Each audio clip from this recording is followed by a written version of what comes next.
So, your uncle. What's wrong with him? He's possessed. As in the devil? Something like that. He says a dark man is following him, watching him at all times. What do you make of it? It's nonsense, of course, but I'd be lying if I said it didn't bother me. You see, it runs in my family. Possession? No, Detective. Deteriorating melancholy. Practically every member of the Hartwood family is driven mad before they grow old.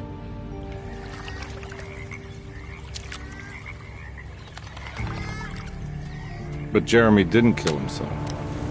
Is that why he's at your setup? Despite being convinced that he is truly possessed, he decided to put his last chips on Dr. Gray and his psychoanalysis, figuring he might stumble upon some cure.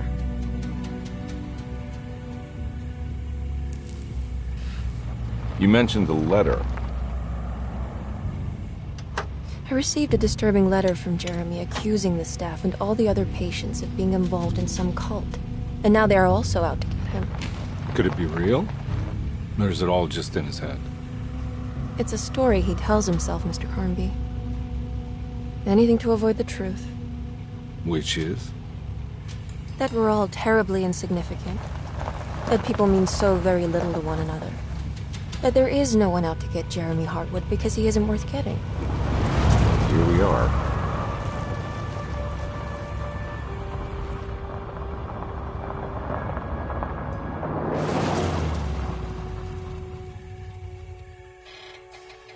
My uncle's not well, Mr. Carnby. I want to make sure he's all right. Then what's my part in this? You couldn't get a cab? I just wouldn't feel safe going alone.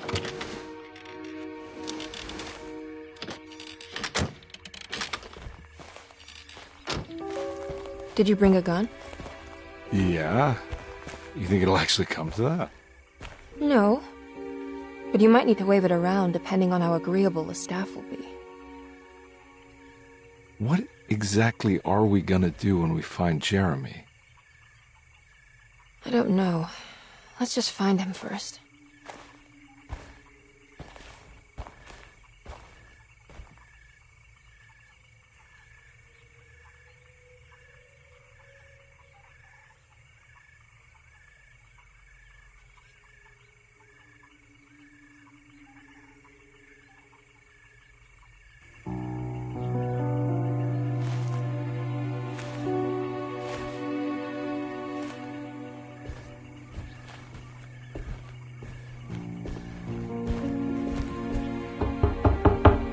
Hello? It's so quiet. Where is everyone? This is a big place. Maybe they're on the other side of the house. Stay here. I'll have a look.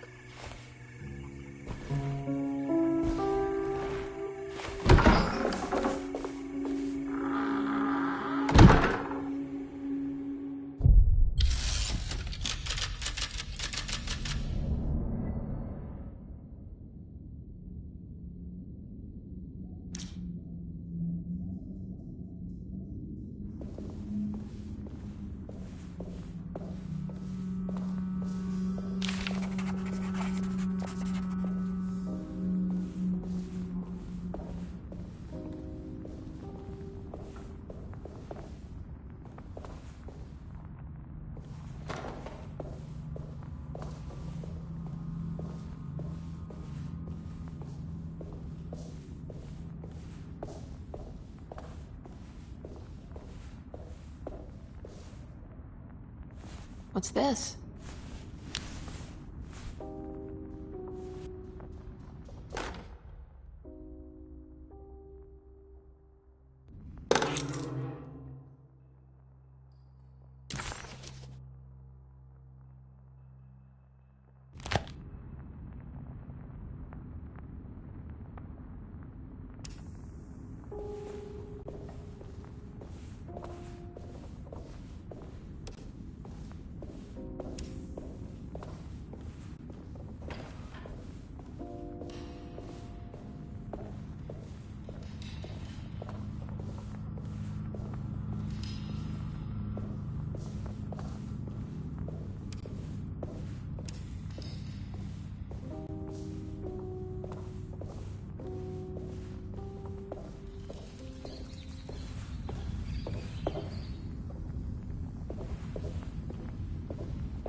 Surprised by her own reckless decision, Emily found herself breaking into Derceto.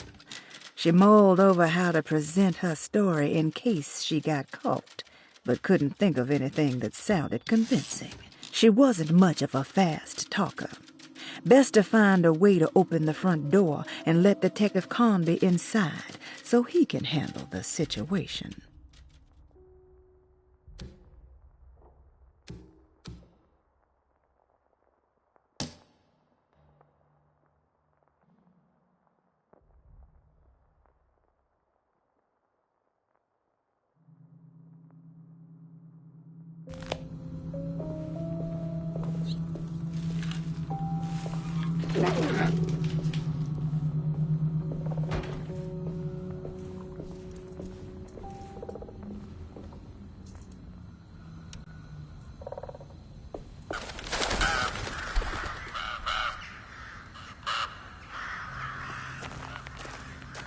Well, I don't think I'll be able to get in there.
This must be older than Derceto. They've built the house around it.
I'll just take this.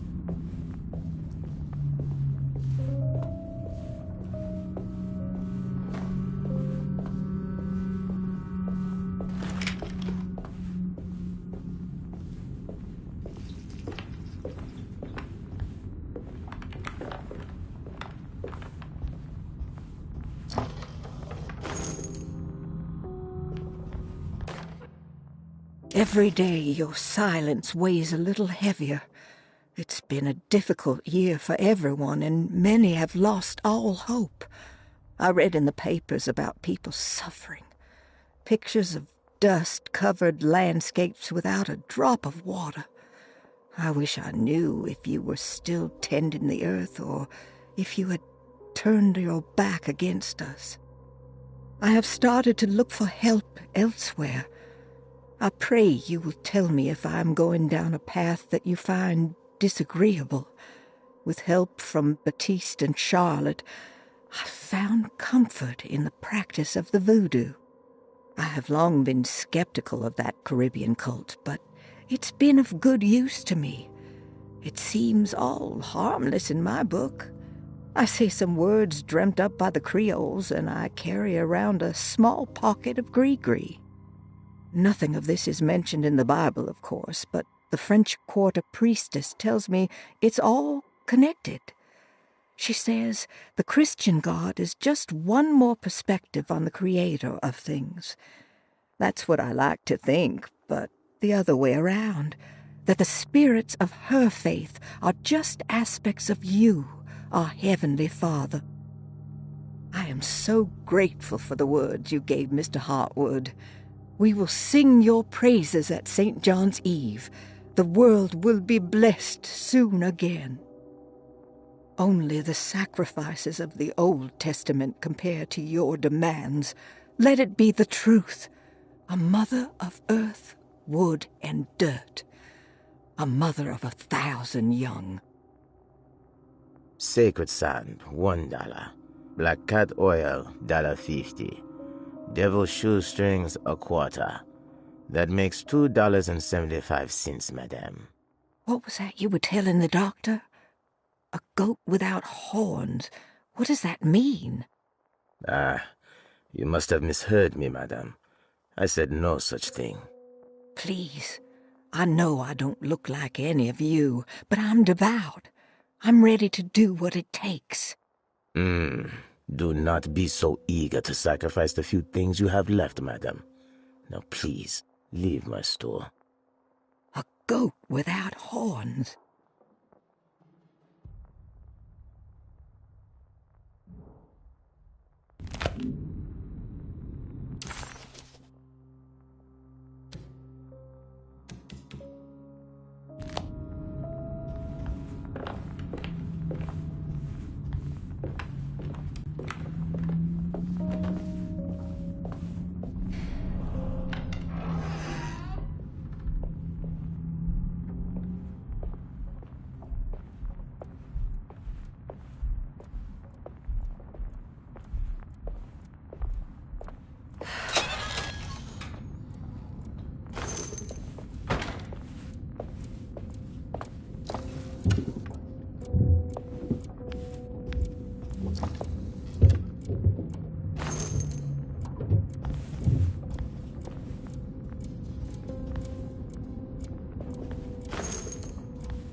What was that?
I need the key.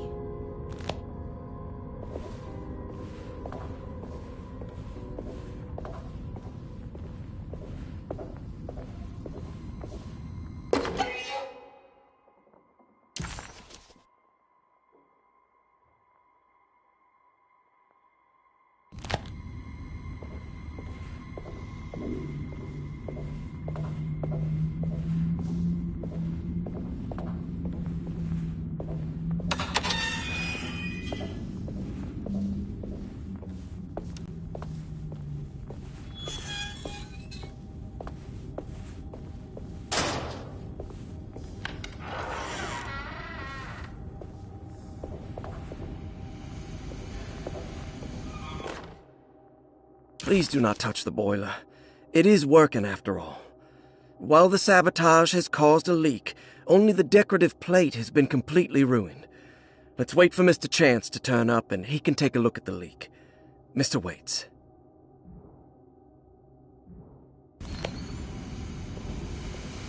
That doesn't listen.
Sunday, June 22nd. I spent all day looking for Jeremy. I should have cared for the others, but I'm scared that he will do something irreversible. Cassandra is upset that I didn't give her the latest shipment of pain medication that Waits brought from the post office yesterday. I would have given it to her, but the company didn't send a new key this time around, so the box is just sitting there on my desk. They must have figured we had plenty of their gimmicky keys by now. I only remember seeing one lately. Grace was playing with it inside the grand parlor. Unless it turns up by itself, it will have to wait. I have to figure out where Jeremy is. I think Jack knew something. That dog of his found a strange rot permeating the house. She's showing us, he said. Like those blots and streaks of fetid rot was talking to him.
What's this?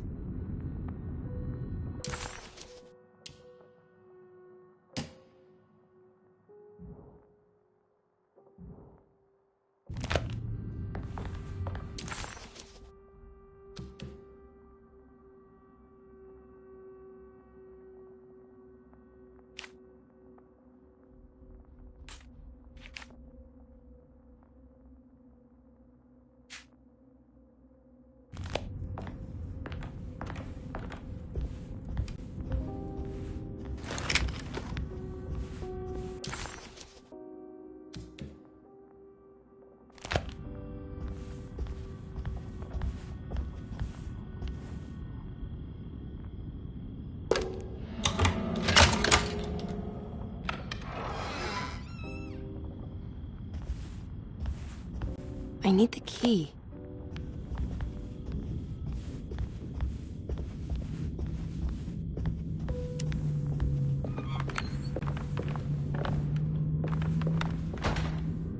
It's wet shut.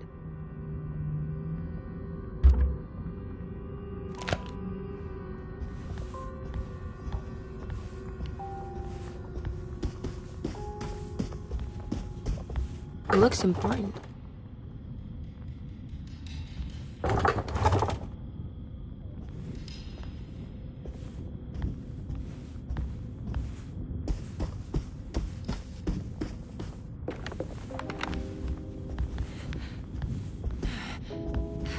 I need the key.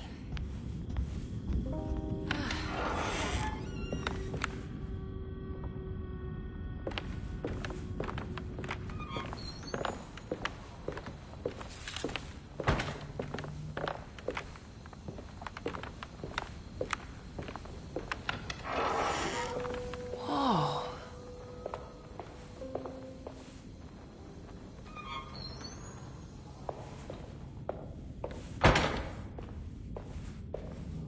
I need the key.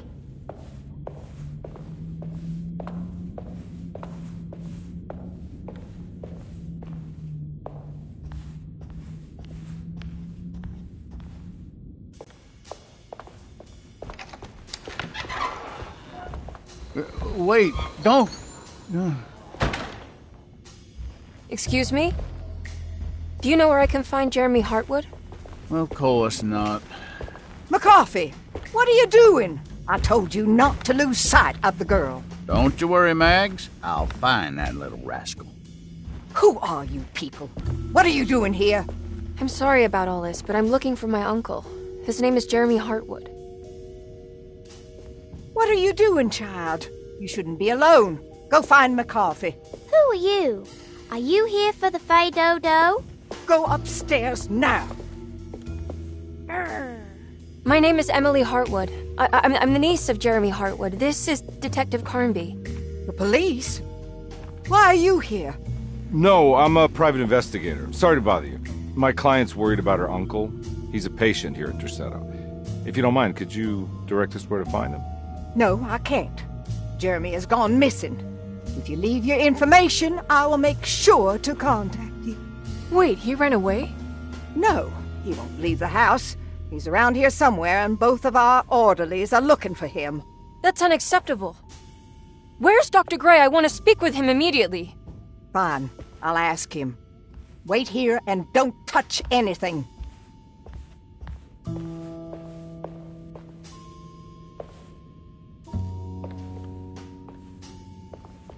Do you want to see Jeremy's room?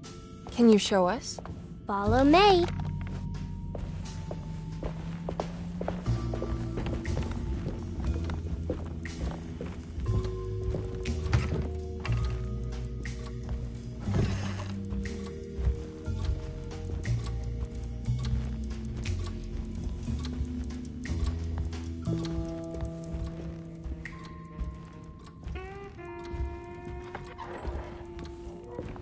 Thank you.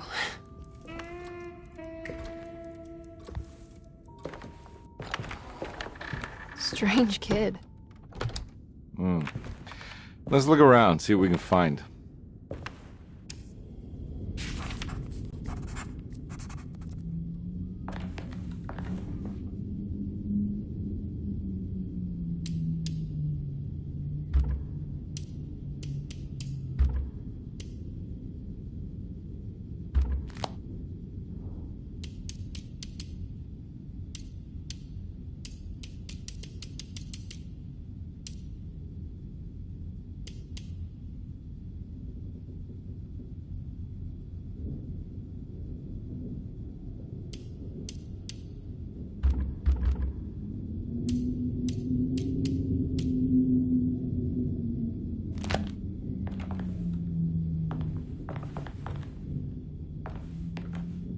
What kind of stuff are we looking for?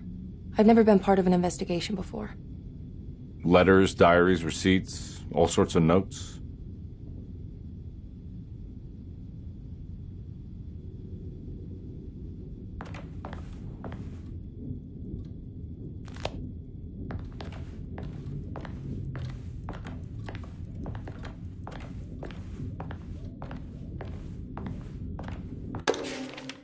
Every night the dark man stands opaque at the threshold of my room, counting the days until my spirit spills out of my tired shape. Only his pallid mask shelters my remaining sanity. Staring directly into the face of that demonic sultan would surely sunder time itself. Would he have looked the same to my father as he struggled for his life? Does his veiled face haunt my niece quite the same way? I wish so that I could rest my soul in that sunburnt convent of Tarawea. Would I find you there, Juan? Or Senora Perosi, back from the beyond? Every night I hide from him, moving from one misshapen memory to another. Scenes conjured out of fantasy and delirium. Places I struggle to even... How did you first come to understand such things, Senora? How did you know that the battered boiler in the basement would lead me to Lafayette Cemetery? Or how the old upstairs clock, with its astronomical motifs, would take me to that hateful mound outside of Claremont Harbor? Those are my memories, my past. Is there perhaps a chance, if ever so small, for me to see Tarawea? Oh, I want that more than anything. Please, let my talisman take me there. Let me sit with Juan under his Bodhi tree.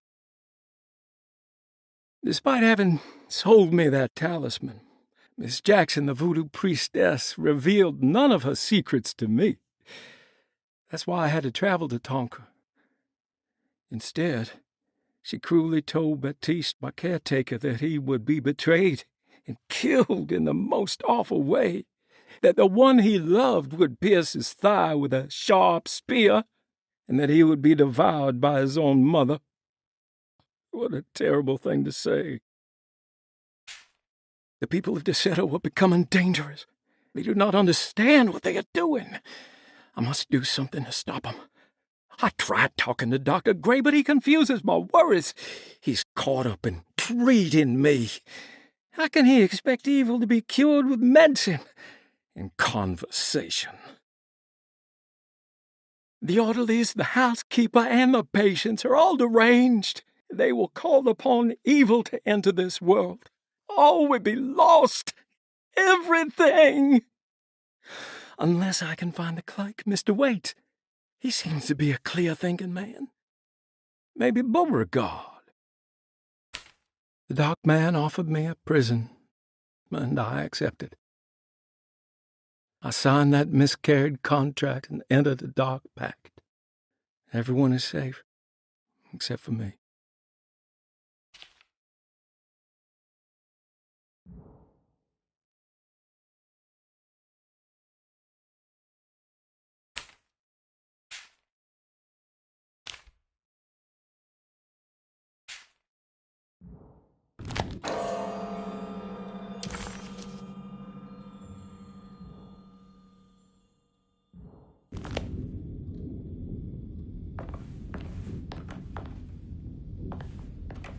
I found a commonplace book.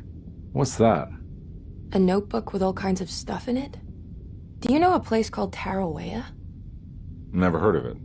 Is it close? I've no idea.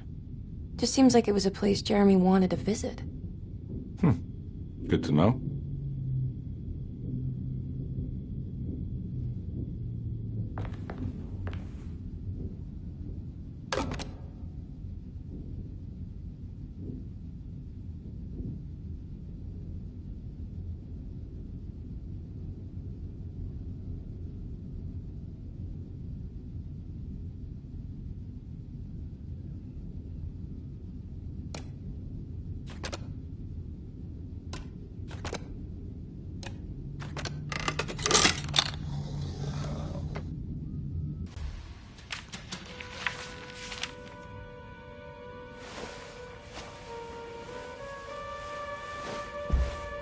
Have you ever seen anything like this?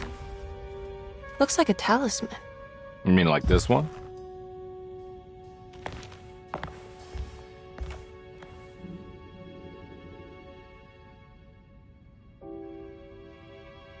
Can you find me a knife to cut the canvas? I want to take this with me. You want to take the painting? Sure, I'll find one.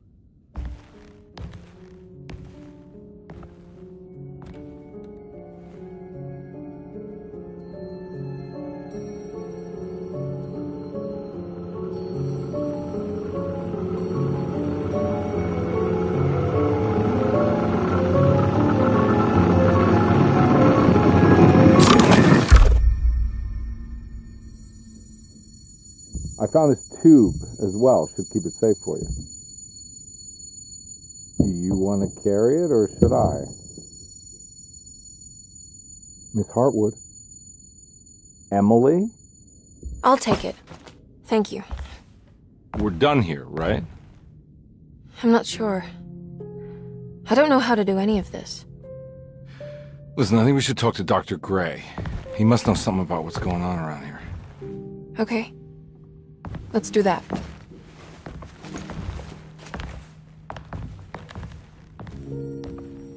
Come on, I don't want to be here all night.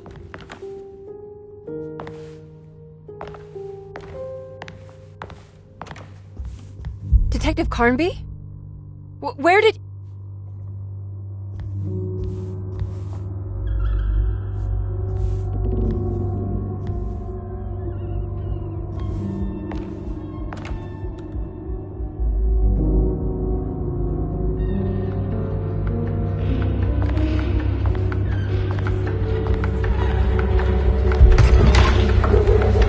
What on earth is happening?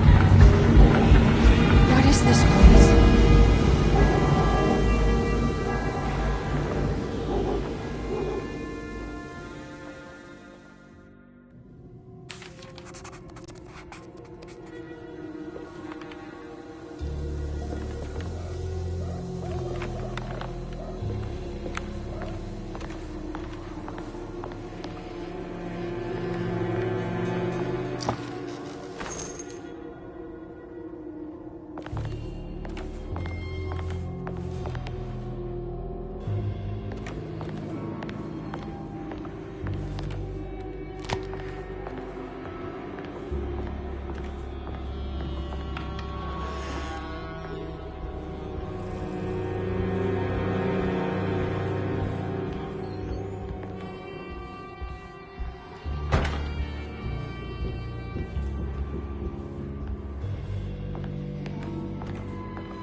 Emily had never seen the French Quarter quite like this, dark and alien.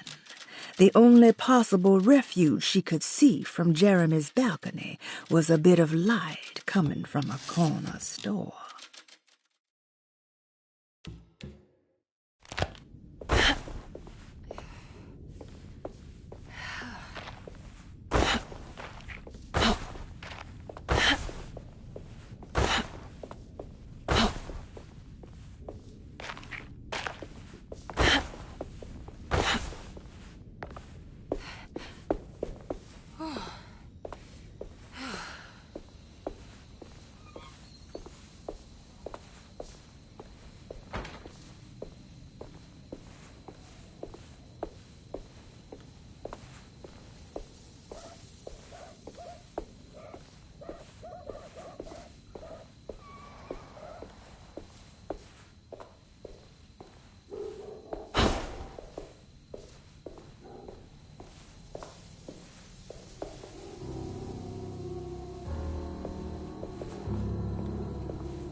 I can't go that way.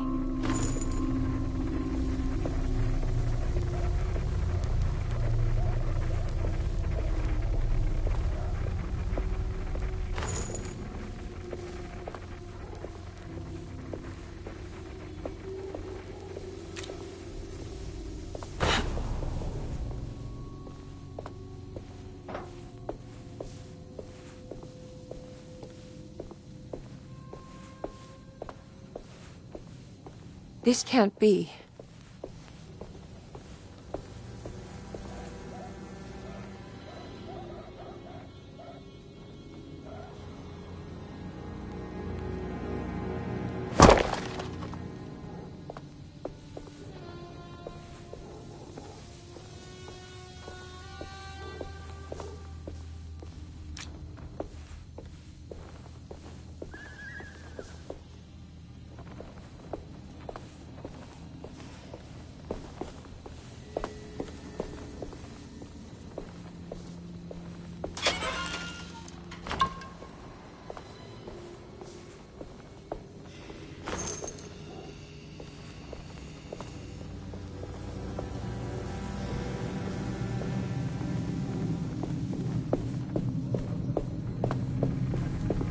I can't go that way.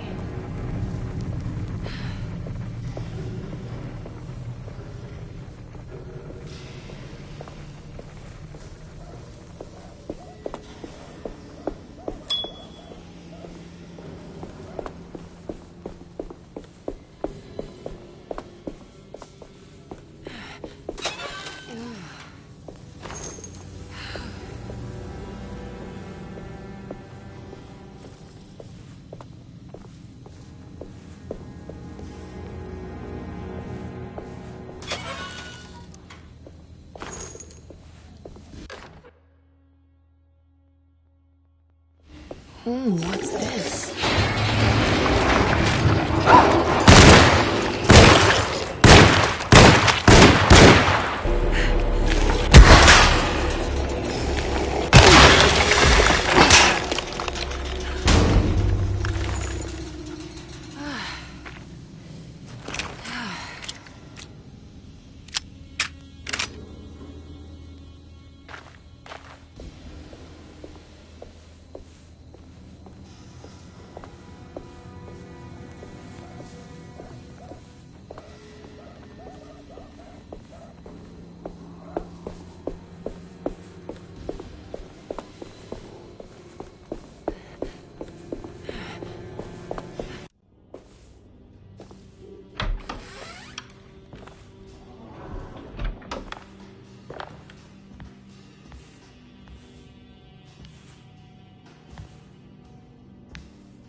That you? Bastiste? How'd you get here? I was back at Derceto, looking for my Uncle Jeremy. Jeremy's your uncle? I didn't know. Why would you? You're still working at Derceto? Yeah, both me and Lotta stuck around. We're real orderlies now. You remember my sister Lotta, don't you? What happened, Bastiste? How are we here? You know about the dark man haunting your uncle? I'm familiar with his mental state. I think we all in his head somehow. Because these streets are real, but they're not like on any map. Nah, this is like when you remember something, but in the wrong way. Do you know how to get back to Derceto? I'm not safe here. Truer words have yet been spoken, Mrs. Marcus. Don't call me that. It's Miss Emily Hartwood. There's no reason to call me anything else. I'm sorry, Miss Emily. I'm just trying to tell you like it is. This place ain't safe for no one. There's evil hiding in the dark. How do I get back? Only Jeremy knows how. He has this juju necklace guiding him. You mean this talisman? Mm-hmm. Just like it. He says it's been protecting him ever since he got it from Miss Jackson down the street. You know where it came from? Have you been there? I was there no more than 1 hour ago looking for Jeremy. Locked it up to keep the ghouls from getting inside. You can have the key if you want. Thank you. I'll take a look. Stay safe, miss.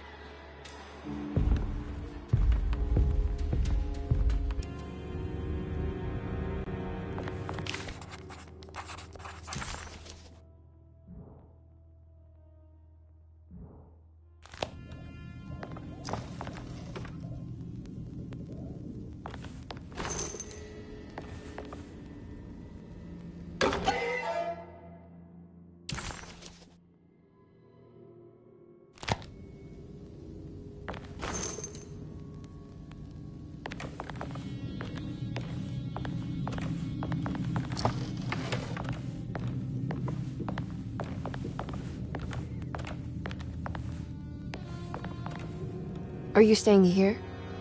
For a while. Want to see if Jeremy shows up.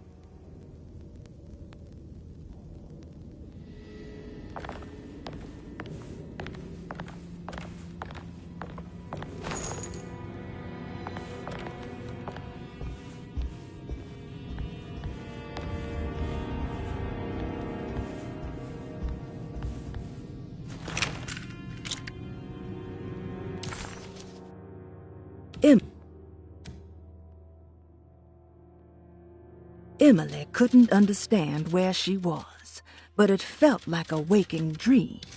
Bastiste, who she vaguely remembered from Jeremy, had gone missing. The house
I can't go that way.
My weapon broke!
This must be Miss Jackson's place. Let's see if we can find out more about Jeremy's talisman.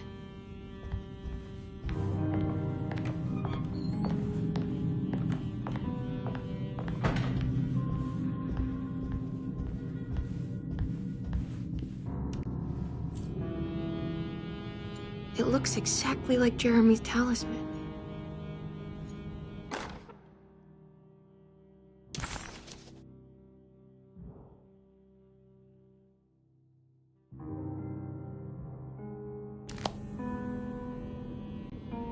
I think it's meant to hold the talisman.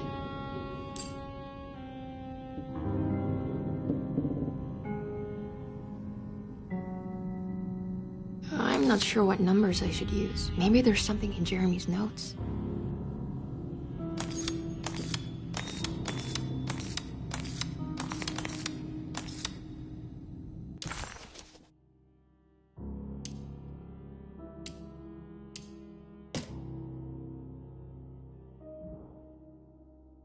Dearest Emily, Desetto is the prey of evil, and now they're all in on it. The staff and all the patients are nothing more than a mindless cult set to awaken the bayou. I see now that it was wrong of me to try to survive the madness of the Dark Man.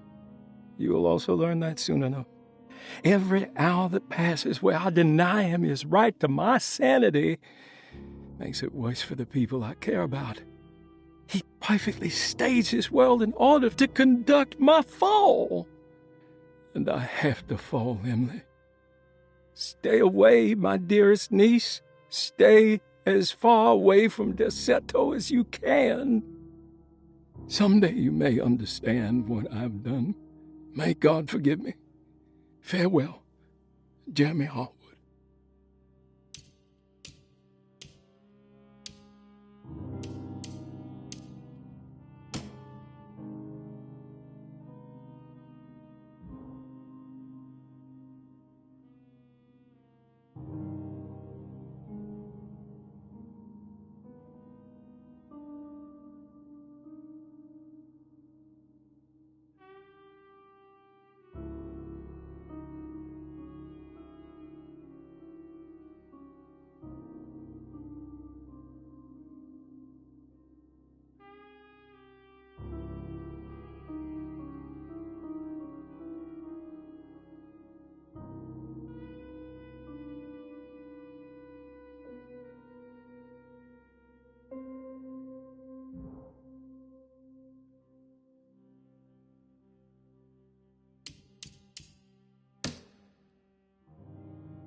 Every night the dark man stands opaque at the threshold of my room.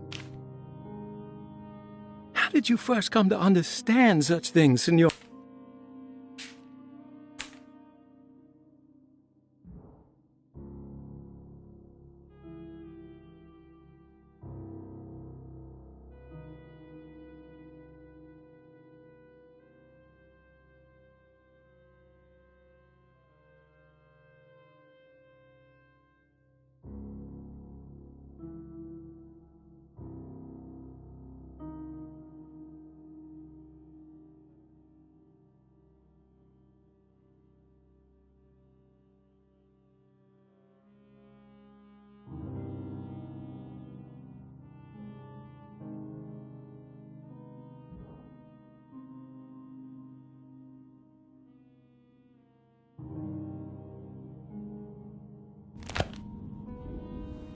I'm not sure what numbers I should use. Maybe there's something in Jeremy's notes.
What's that picture in the glass? Where is that?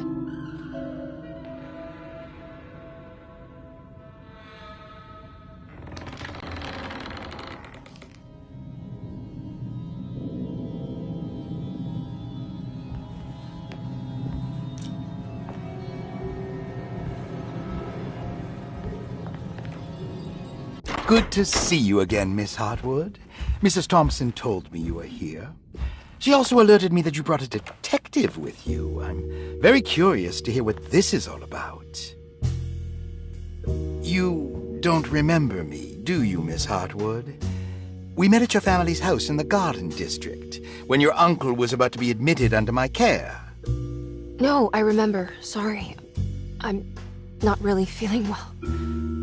Oh, in that case, have a seat. Let me make you a drink.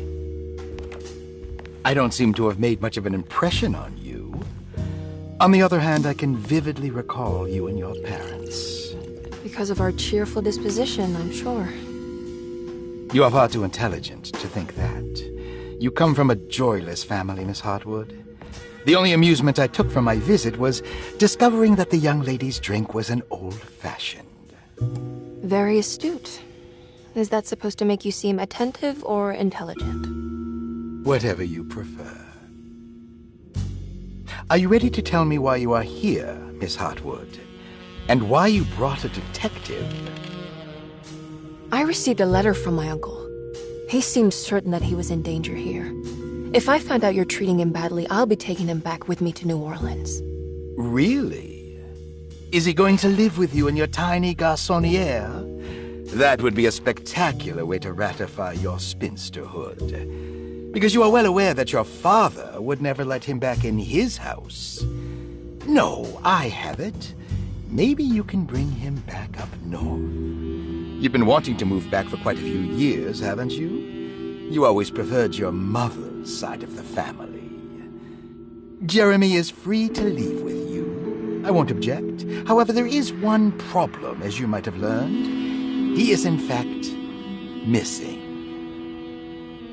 Do you know where he could have gone? No, I'm afraid I don't. I have my staff looking for him. I'm sure he will show up eventually. Especially if he learns that you are here. He is quite fond of you. What can you tell me about his condition? I never heard a proper diagnosis. What is your medical opinion of him? Well, let me think. He is an anxious man, depressed, even. He suffers from a perceived lack of order in his inner and outer life. He constantly complains about events not presenting themselves according to their divine nature. And the Dark Man? Hard to tell if it was ever anything specific. Jeremy uses the Dark Man as a psychological scapegoat to avoid facing the truth that he is in any way at fault. You don't think there can be any truth to the Dark Man's supernatural existence? Why would you ask that?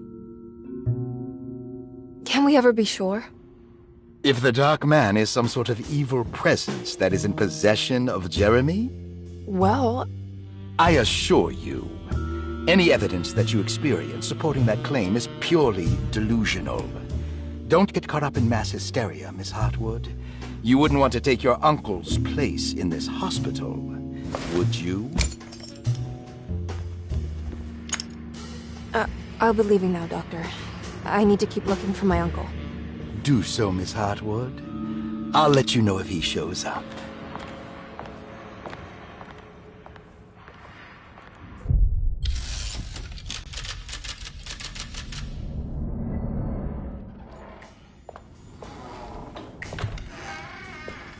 Detective Carnby! God, I'm glad to see you. I was afraid you had left. Me? You're the one who just disappeared. It's hard to explain. I think I blacked out. It was like I went somewhere else. It's okay, miss. You're clearly upset. No, I don't know what's happening. This is a very stressful situation for you, I understand. Ugh, no, you don't understand. Just take a deep breath. Why don't you sit down, smoke some of the Perique? If you want, I could even drive you back to New Orleans. I just want to have a talk with Dr. Gray first. I want to stay. I found a talisman just like the one in the painting. I think I might be able to figure out where Tarawea is, where Jeremy wanted to go. That's great. Just stay out of trouble, okay? Let me handle the investigation. I'm not crazy, Detective. Not yet. Okay, catch you later.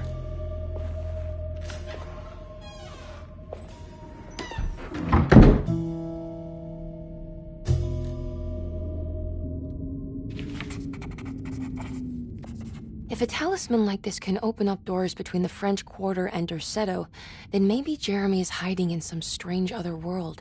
Like Tarawea, the place he mentioned in the book.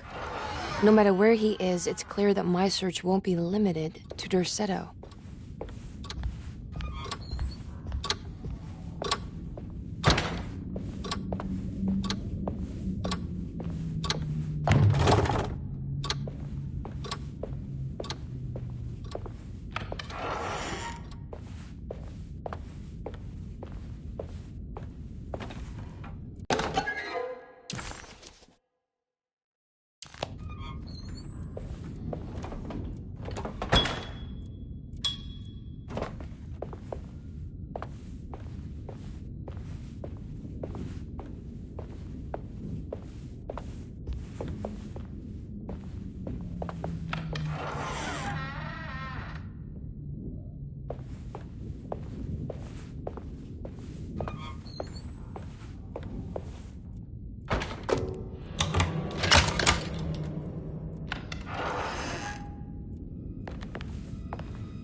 Paul, you're right about the plates on the boiler and the clock. They have been sabotaged, and I think I know who did it. They have something to do with Jeremy's episodes and how he seems to disappear at night. Right now, it's important that you keep an eye out for any of the pieces. I want to find out if I can repair the plates. Let me know if you find any of them. Lottie. Tell Lottie to take a look at the well in the kitchen garden.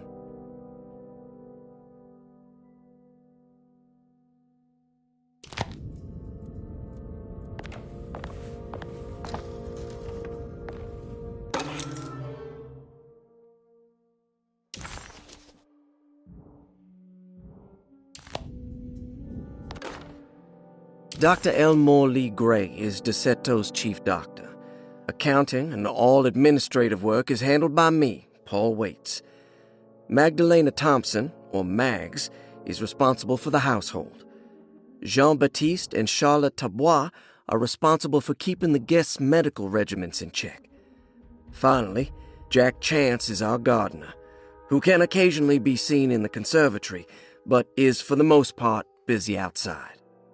There are currently 6 guests at Derceto. Malcolm McCarthy and Ruth Tallant reside on the first floor. Jeremy Hartwood, Elisabetta Perosi, Grace Saunders, and of course Cassandra Beauregard live on the second floor.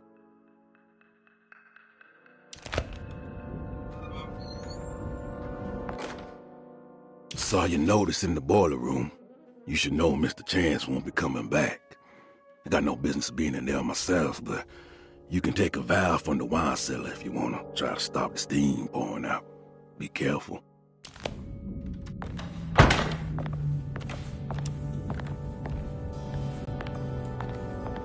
I need the key.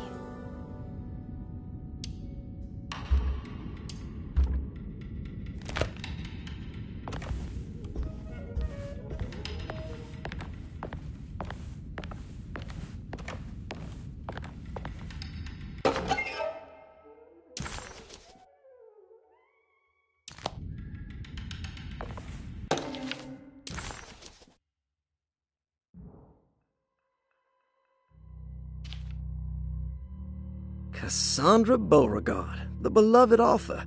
Very exciting, isn't it? What do you want to put down for reason for admission? What her agent told us. Cassandra suffers from writer's block and needs to finish her moving picture script before the end of June. Mr. Chardot suggests Cassandra's heavy use of barbiturates is holding her back and risks ruining her career.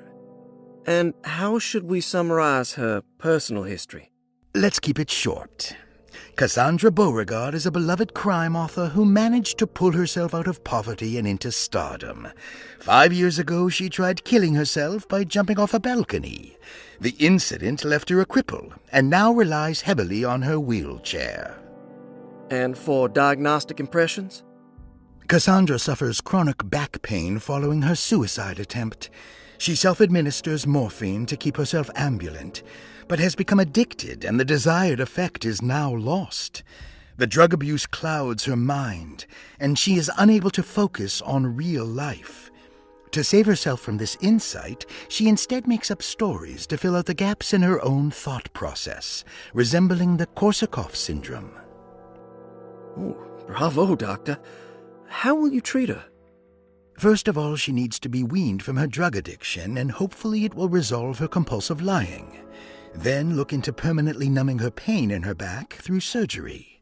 Finally, deal with her suicidal thoughts. Fantastic. With such a short time before June, I really hope she gets better soon. We will do what we can.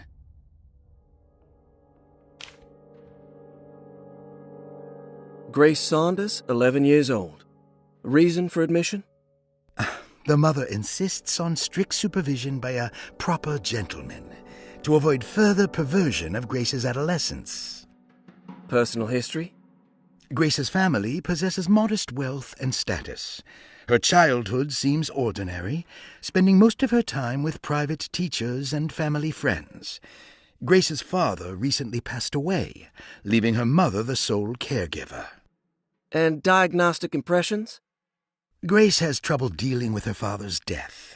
She is willingly suppressing her feelings on the matter and isn't properly acknowledging the trauma she suffered. Any planned treatment?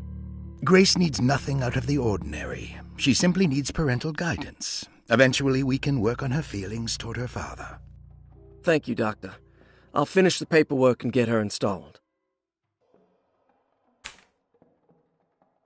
Malcolm McCarthy, 54 years of age. Reason for admission? McCarthy admitted himself to Dorsetto, stating simply that he needs some damn rest. And personal history? McCarthy claims he used to work as a lawyer in Baton Rouge, but says he can't go into details because of some legal dispute. His background remains largely a mystery, except for the occasional clue that he drops in conversation. Huh. And diagnostic impressions? McCarthy is an anxious man and an alcoholic. He often tells half-truths due to some deep-seated inability to trust other people. And how will you treat that? McCarthy will take some time to open up. Spending time with Jack's dog or the child should be good for him. Their harmless nature will help build his sense of trust. Thank you, Doctor. Elisabetta Perosi, 33 years old? What should I put down as reason for admission? Well, Perosi broke into Dorsetto and was found wandering the grand parlor. She was confused and suffered partial amnesia. She insisted she belonged here and offered to pay for her stay. Right. What do you make of her story? Perosi claims to have been a member of the Astarte artist colony some 20 years ago. A claim that seems contrafactual due to her young age. She looks to be and even thinks she is 33 years of age. That would make her a child at the time. It seems fair to say that Perosi's story is untrue, deliberately so or not. Diagnostic impressions? Do you have anything? Perosi's story is peculiar, because she retracted her story about the artist colony. She no longer claims to be the same person as Elisabetta Perosi. However, my staff's research has confirmed there was a Perosi at that time who was in her early 30s. I suppose this case will take some time to investigate. How will you go about it? I wanted to contact the real Perosi, but it seems the whole colony disappeared one night. September 29th, 1915, during a hurricane. I will have to take it slow and figure out what this spell of impersonation could have been. Oh, I'm sure it will all clear up eventually. Thank you, Doctor. Ruth Talon, 29 years of age. Reason for admission? Ruth's father wishes that his daughter be removed from New Orleans nightlife for the foreseeable future. He fears that her overly free spirit is tarnishing the family's reputation. Sounds simple enough. Personal history? Ruth comes from considerable wealth.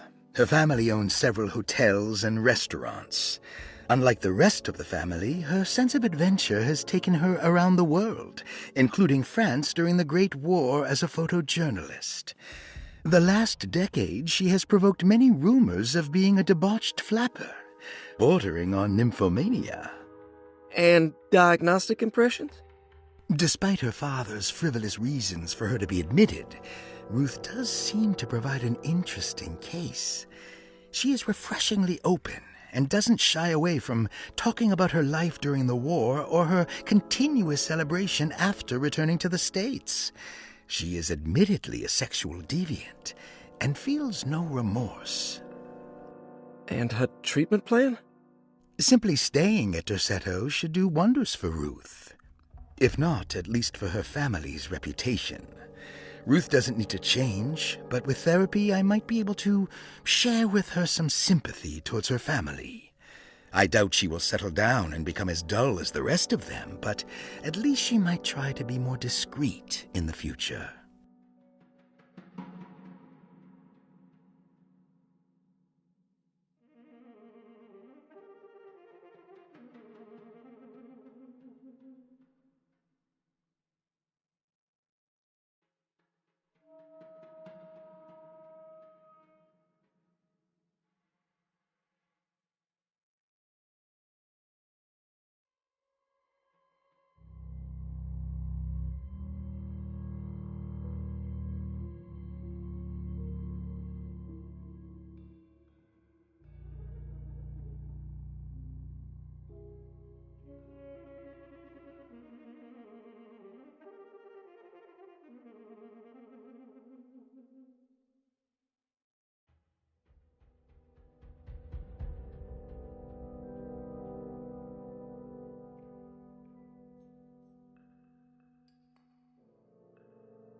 Interesting. It's all the patient files except for Jeremy's. Looks sturdy. Doubt I'll be opening this.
Good evening, Miss Hartwood. That is your name, isn't it? I would be terribly embarrassed if it wasn't. You're right. Emily Hartwood, Jeremy's niece. Nice to meet you. Ruth Talon.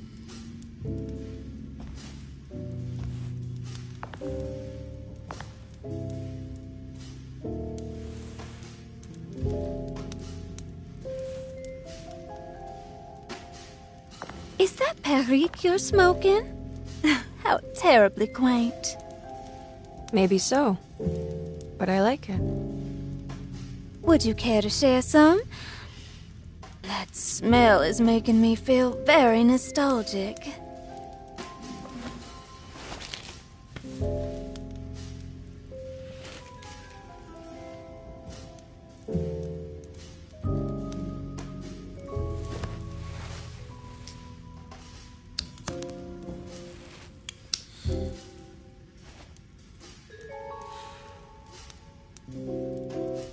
Is it all that you hope for?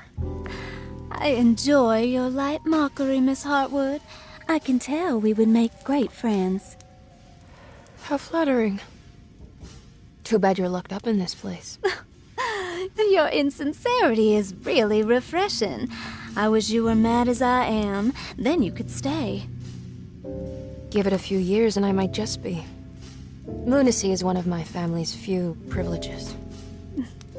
Oh, good. I'll be looking forward to it.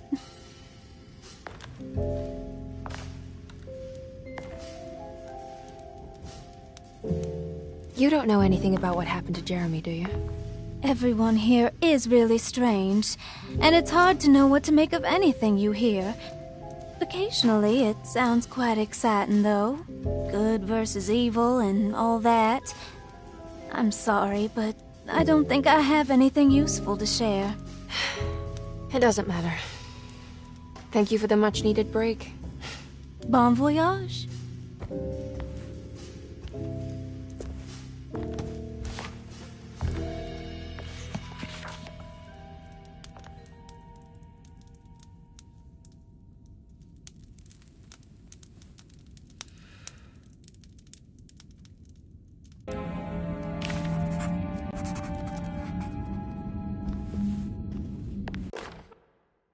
Lost Plantations of Louisiana, Thierry Briclot, 1917. Derceto was a small plantation on the eastern shore of Lake Pontchartrain. The land was considered difficult for industry and was sold for only $30 to Elijah Pickford in 1818. Pickford employed hundreds of workers from nearby New Orleans to clear the woods and build a small plantation mansion facing the lake with a striking Greek Revival temple facade.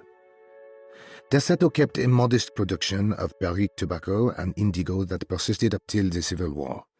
During the antebellum era, Derceto was the source of many rumors concerning voodoo and witchcraft. People who traveled the lake reported seeing people dance at night in front of bonfires, bleating and wailing. On June 17, 1862, Captain J.W. Norton of the Union Army recounts leading a raiding party from ships anchored in Lake Pontchartrain in order to seize control of Derceto and free the slaves working there. The captain was surprised to find the workers fighting back with unprecedented zeal.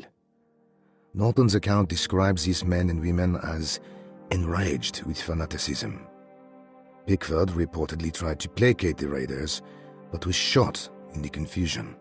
Captain Norton left the mansion burning and retreated to his ships with his men. Derceto was left in ruins for several decades. The ownership of the land was long disputed and returned to the Ledoux family in 1901. Several police reports were filed during the following years as the Ledoux tried to get rid of a camp of squatters on their land.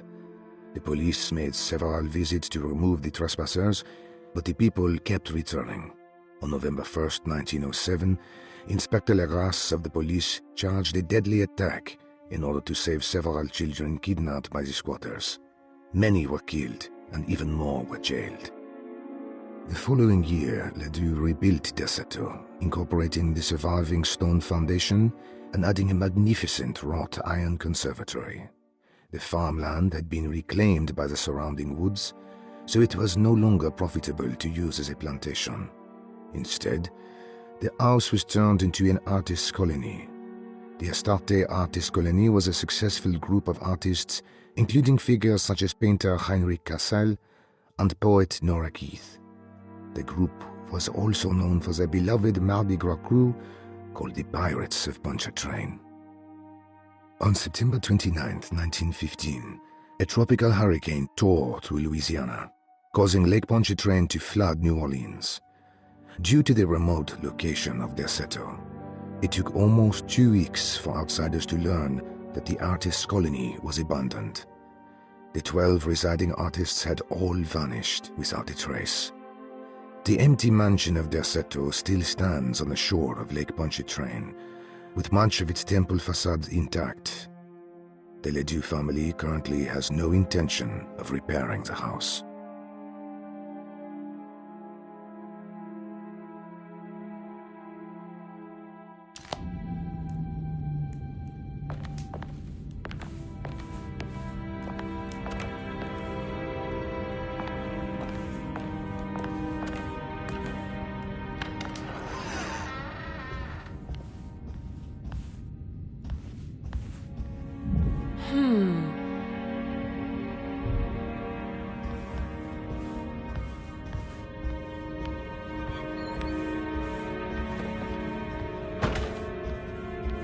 It's wet shut.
Everything's back to normal.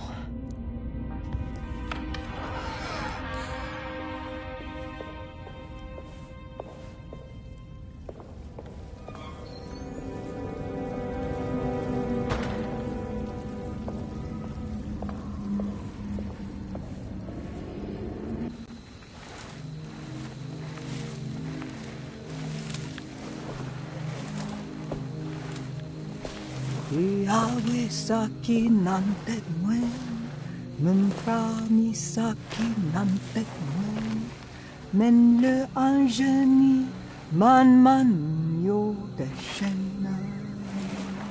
What are you doing sneaking around? You almost scared me to death. I'm sorry. I didn't mean to disturb your ritual.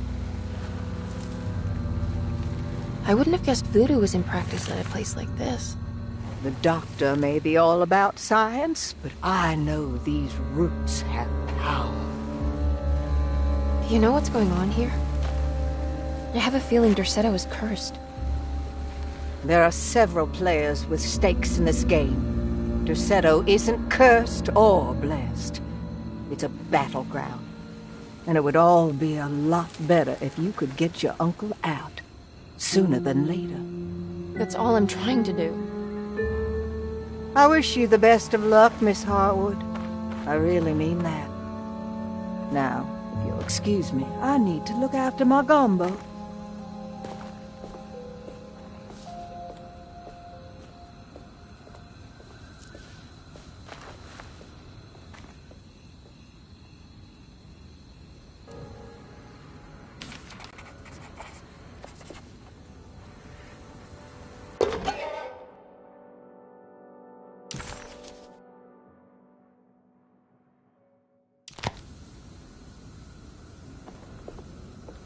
What's that?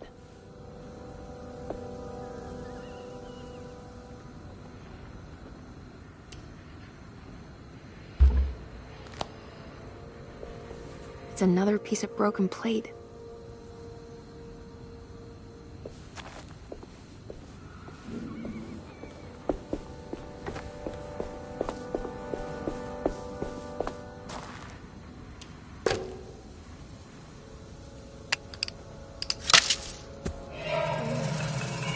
It worked.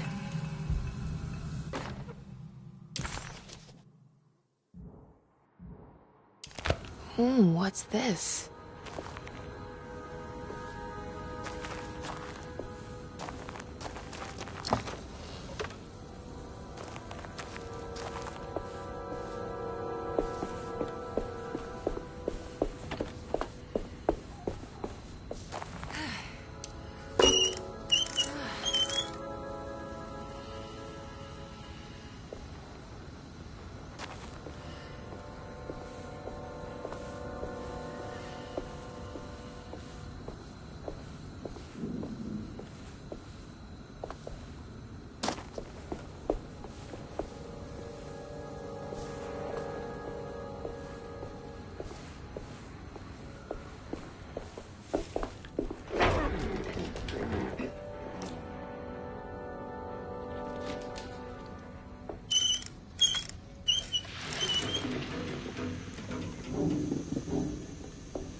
There we go.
The housekeeper buried something in the flower patch beneath one of Dr. Gray's windows. She was singing in some Creole language, performing a peculiar bourgeois voodoo ritual. Certainly not an unfamiliar sight in the French Quarter, but voodoo had never felt this bitter to Emily. Emily felt surprised by how much she enjoyed the company of Ruth. There was something familiar and friendly about her, like they were old friends that simply forgot about each other. Despite making a fool of herself in front of Dr. Gray and Detective Conby, Emily felt surprisingly invigorated.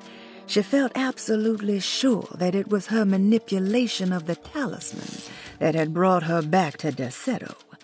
Jeremy mentioned 2 items in his commonplace book that somehow connected him to 2 more dreams, or whatever they should be called. If Jeremy had 2 more worlds open to him, then maybe he would hide there if he was scared. Or maybe he found a way to Tarawea, the place Jeremy so desperately wanted to visit. Excited to follow up on her clues, Emily set out to find the old clock and the boiler.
What's that stain? Looks like some kind of rot.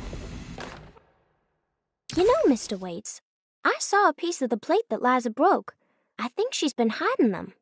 She's not very good at it. She just chucked it into the little room with all the tools behind the boiler. I left it there. I didn't want to embarrass her by picking it up while she was looking. We went upstairs instead and played backgammon. I let her win, because she's so unhappy. The piece looked like the one on display in Cassandra's room. You know about that one already, right? Or is your eyesight really that fuzzy? I hope you don't feel bad about your glasses. You only look stupid when you squint. Maybe if you had more eyes, you would see these things. I wish you had all the eyes you needed. Your best and favorite guest, Grace.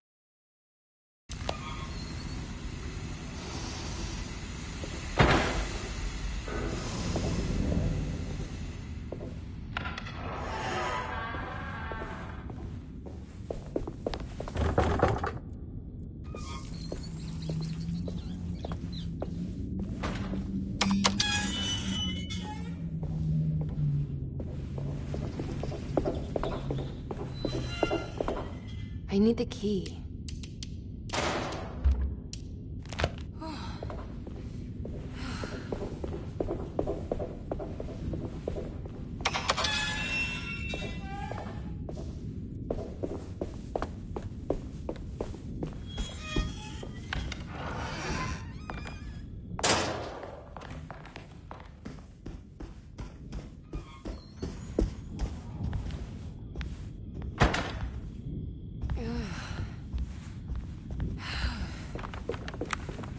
It's wet shut.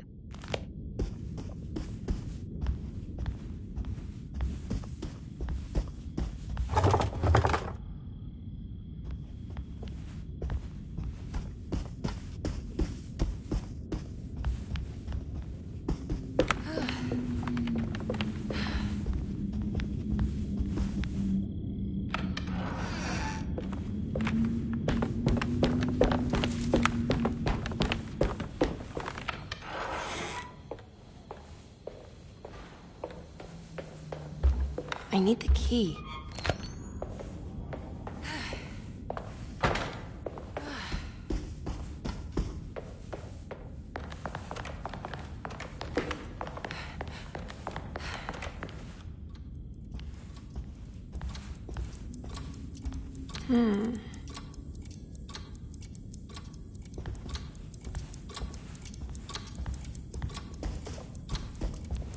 I need the key.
What a strange but beautiful room.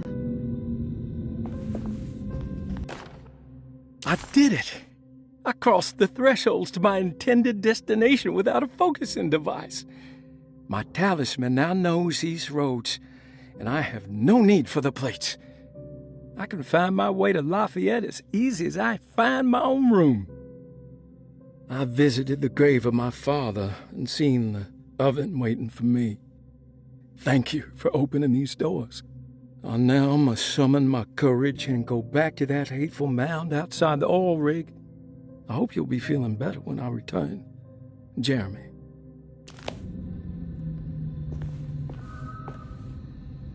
Are these Zodiac signs?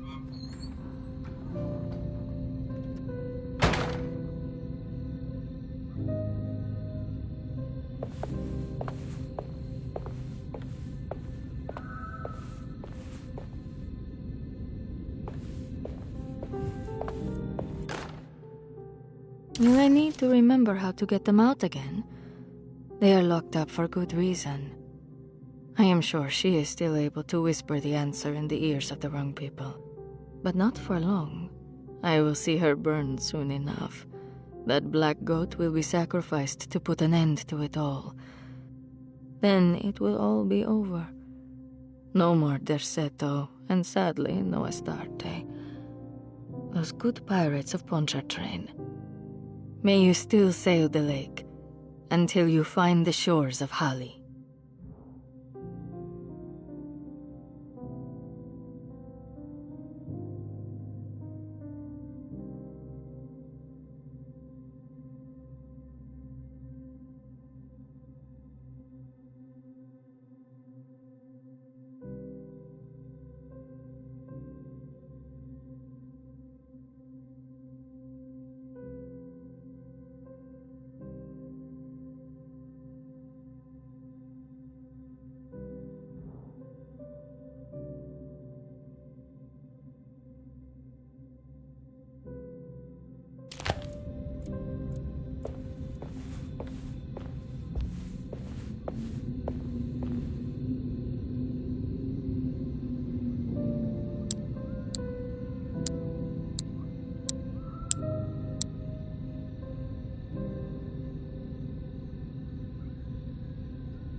There's some aggressive-looking rot on these paintings.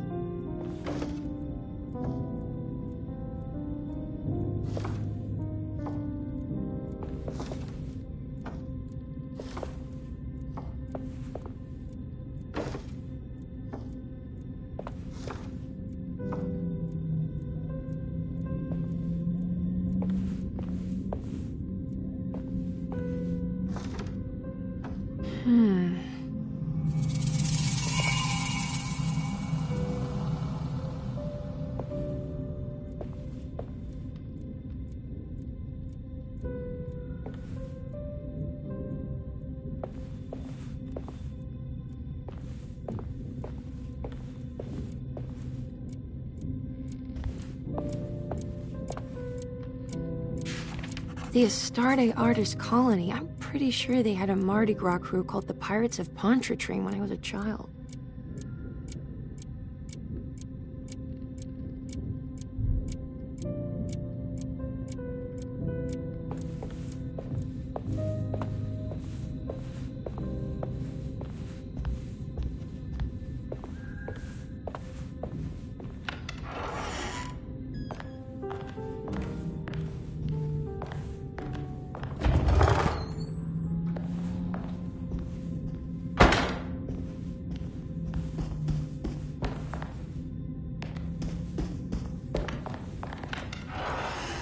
Jeremy's room.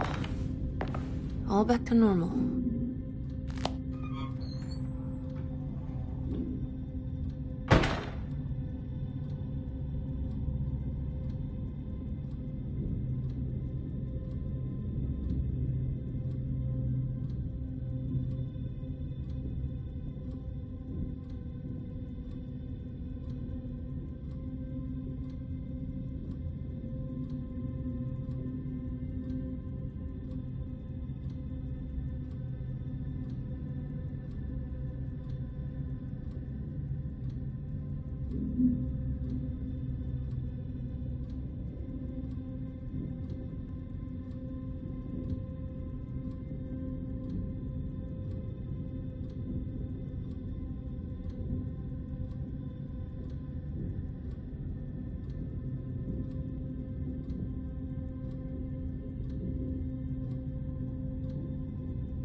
Emily's here.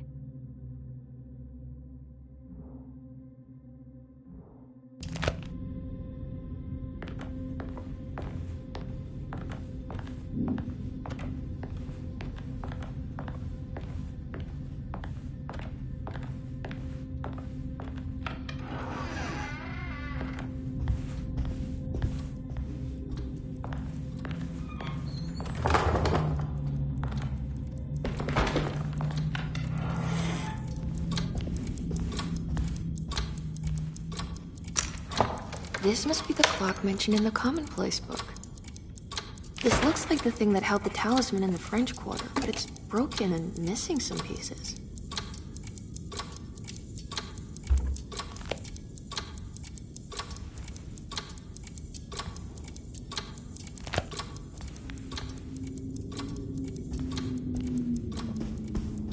I need the key.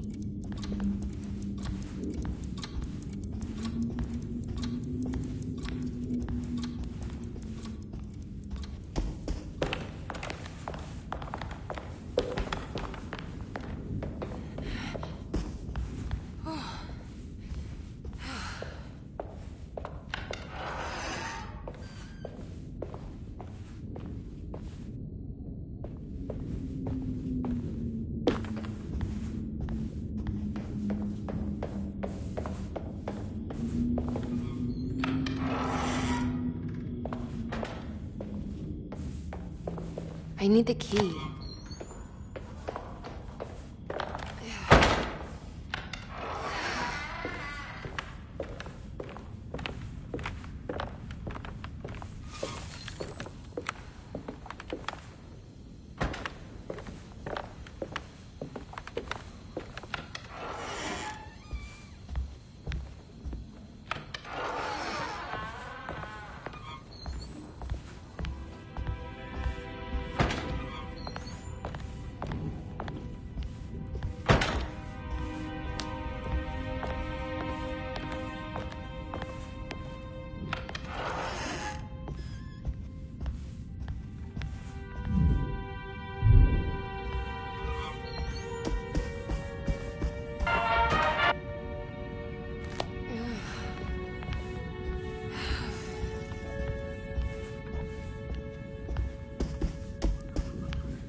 Yeah.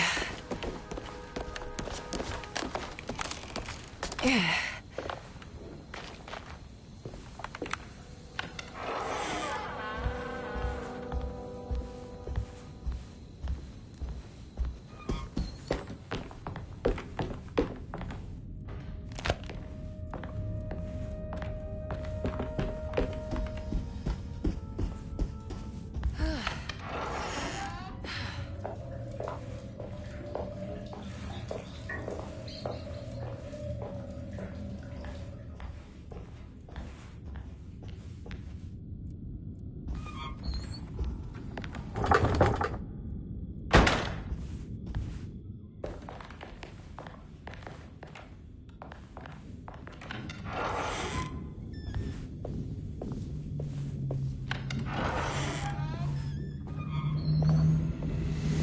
It's another one of those plates for the talisman. It's also broken and missing some pieces.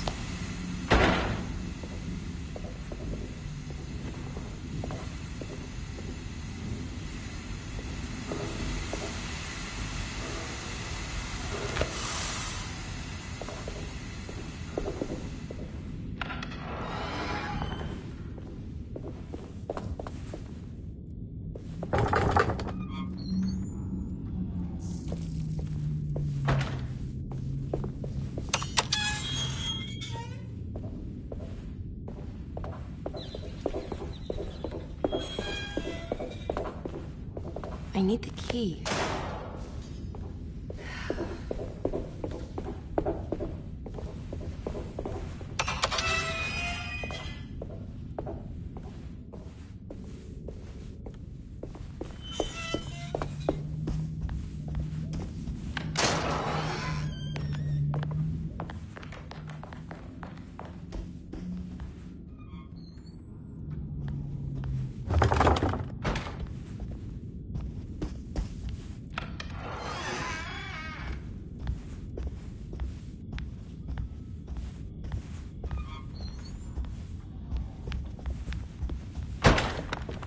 It's wet shut.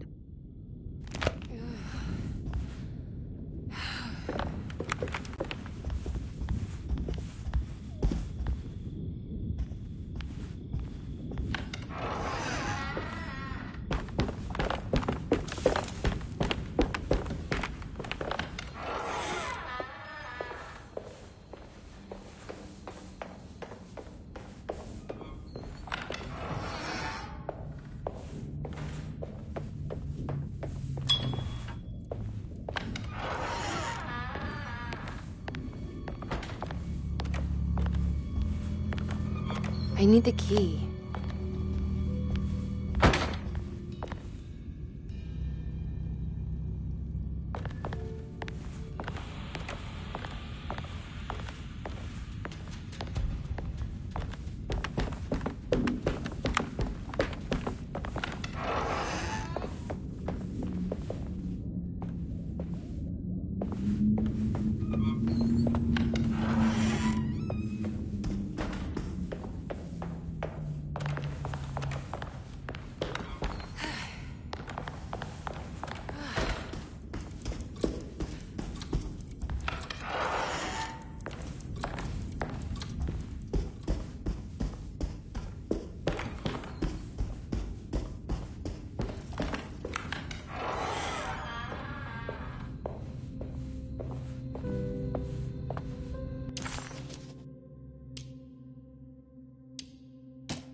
Will I need to remember how to get them out again?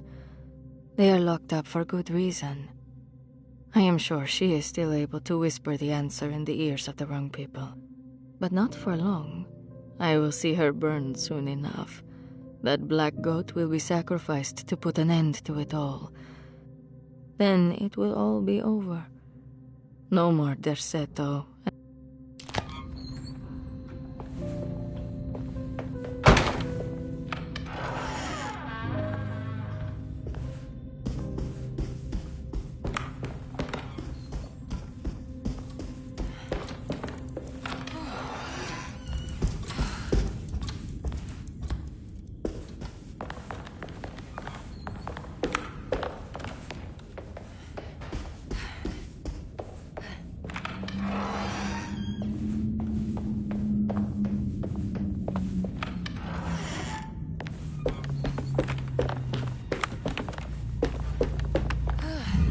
Looks sturdy.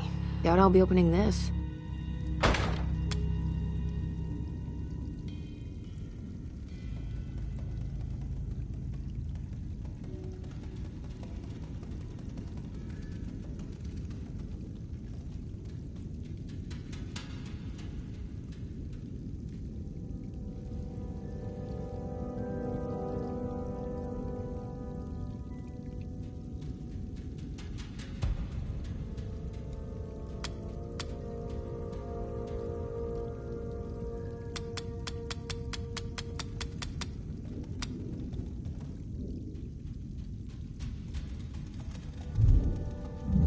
Looks sturdy.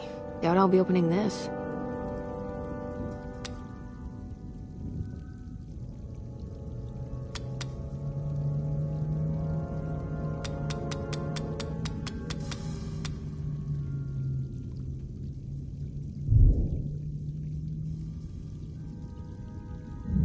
Looks sturdy.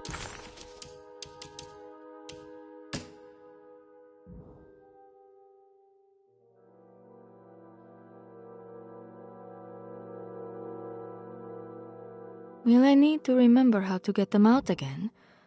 They are locked up for good reason. I am sure she is still able to whisper the answer in the ears of the wrong people. But not for long.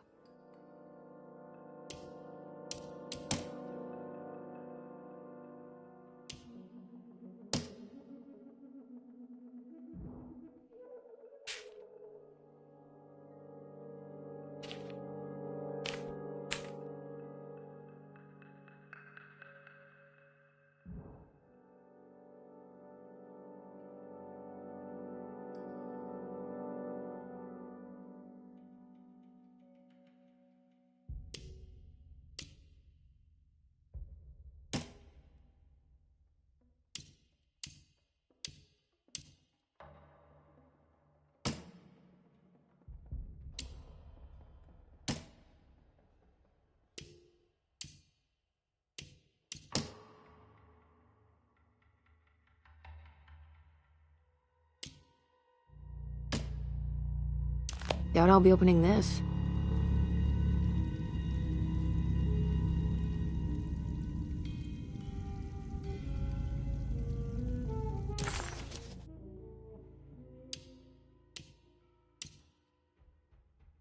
The old clock was an intricate machine with eccentric astronomic motifs, but nothing appeared particularly unusual to Emily.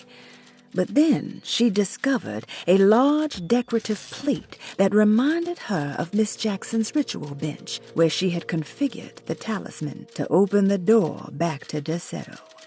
The clock's plate had unfortunately been sabotaged, but if she could piece the plate back together, she figured she would be able to repeat the procedure and maybe open up to another world.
Ah, here we go.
I think I've seen this somewhere.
There was something in Jeremy's notebook about this.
Did it break? The clock just stopped.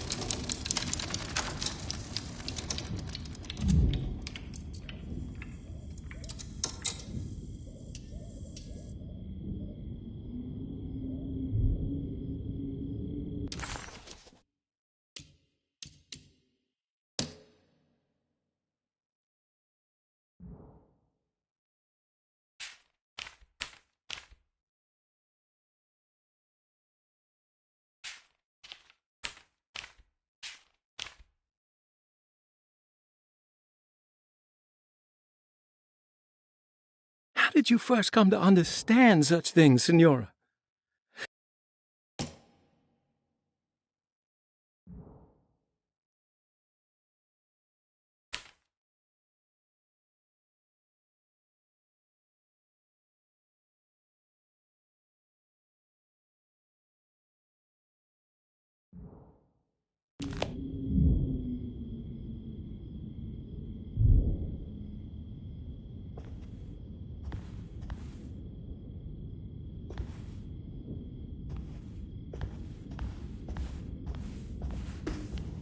I need the key.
It's showing me something.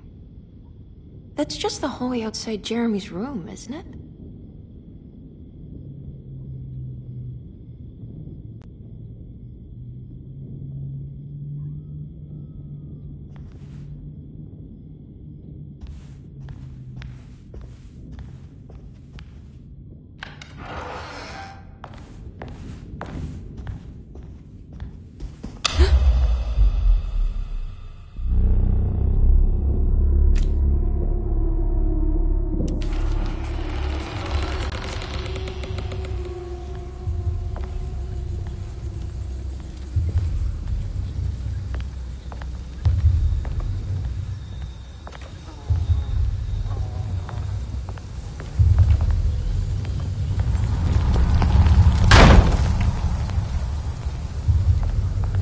I did it. I opened up another dream.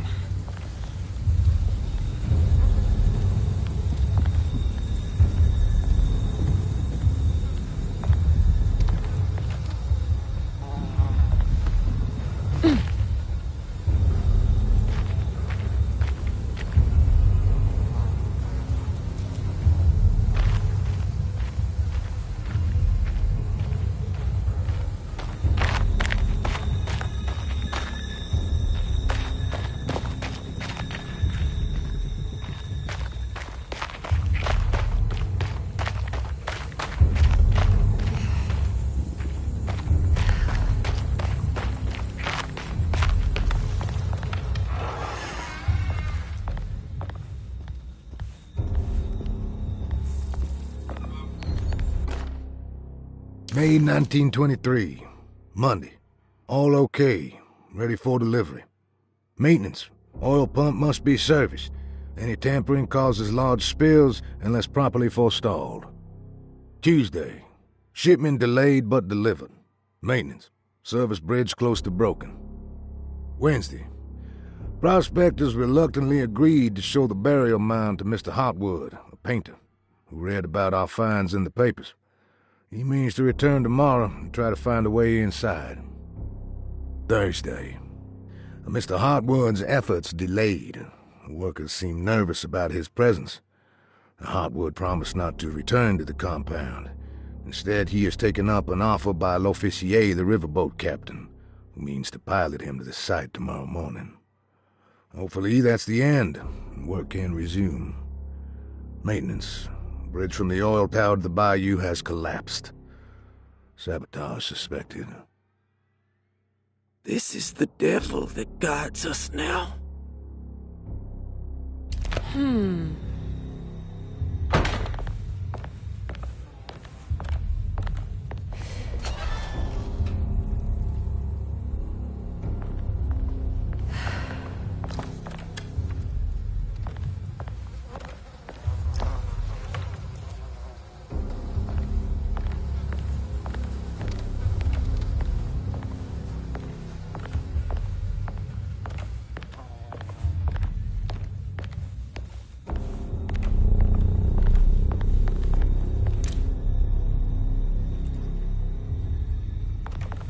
I need the key.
There's something missing.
Here we go.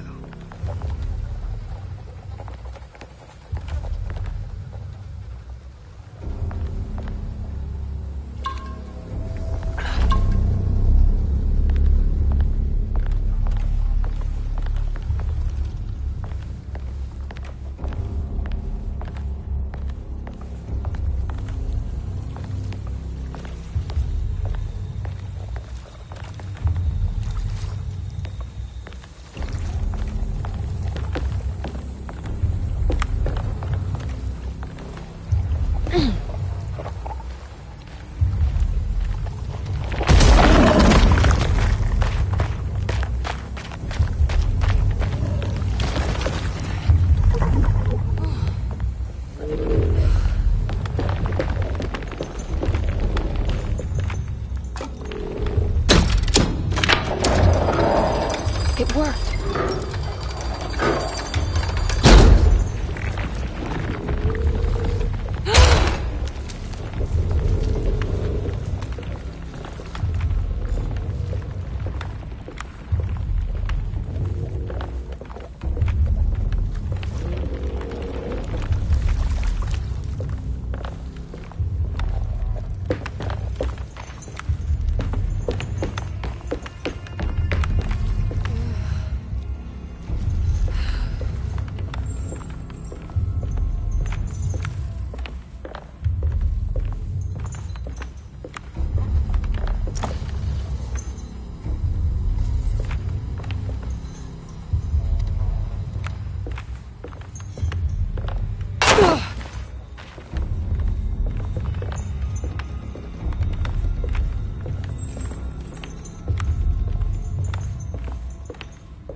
break this, I just need something to hit it with.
Damn it, there has to be a way to get to the other side.